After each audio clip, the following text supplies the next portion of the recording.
Hello friends, আজকে আমি শিয়ালদা থেকে যেতে চলেছি শিয়ালদা জলপাইগুড়ি রোড হামসফর এক্সপ্রেসে।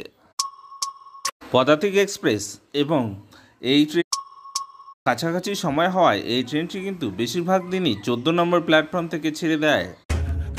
সাপ্তাহিক এই ট্রেনটি প্রতি শুক্রবার করে শিয়ালদা থেকে ছাড়ে 11টা 40 মিনিটে। শিয়ালদা থেকে আমরা রওনা দিয়ে দিলাম।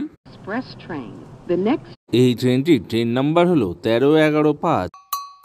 শিয়ালদা থেকে রওনা দেওয়ার পরে এই ট্রেনটি কিন্তু প্রথমবার থেমেছিল নৈহাটি জংশনে। রানাঘাট জংশনে থেমেছিল 2 মিনিটের জন্য। এই ট্রেনটি নতুন হলেও কিন্তু পরিষ্কার পরিচ্ছন্নতার দিক দিয়ে এই ট্রেনটিকে 100-তে 100 দেওয়া যায় না। এই ট্রেনটি কিন্তু থেমেছিল কৃষ্ণনগর এবং বহরমপুর স্টেশনেও 2 মিনিটের জন্য। মুর্শিদাবাদের আজিমগঞ্জে থেমেছিল 5 মিনিট। জঙ্গিপুর এবং নিউ ফারাক্কাতেও কিন্তু থেমেছিল 2 মিনিটের জন্য। মালদা টাউনে এই ট্রেনটি দাঁড়ানোর সময় 10 মিনিট। মালদা টাউনের পরে এই ট্রেনটি শামসি, বারসই, কৃষ্ণগঞ্জ এবং আলুয়াবাড়ি রোডে কিন্তু 2 মিনিটের জন্য থেমেছিল।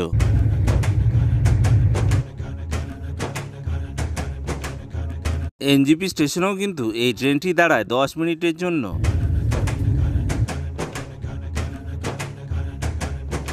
এনজিপি স্টেশনে দাঁড়ানোর পরে মাঝে কিন্তু আর কোথাও দাঁড়ায় না, একদম ট্রেনটি এসে দাঁড়িয়ে পড়ে জলপাইগুড়ি রোড স্টেশনে।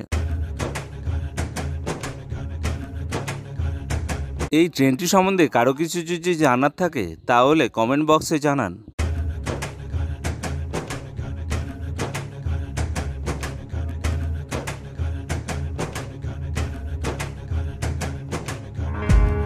এই ট্রেনটি এনজিপিতে এসে দাঁড়িয়েছিল ঠিক 10:36